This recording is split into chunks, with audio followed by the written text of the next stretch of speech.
Ja, grüß euch miteinander.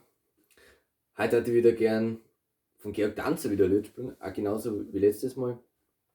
Diesmal wieder eines von seinen besten Lieder und das heißt Ruf mich nicht an. Und das ist wirklich eines der schönsten Lieder, das ich jemals gehört habe.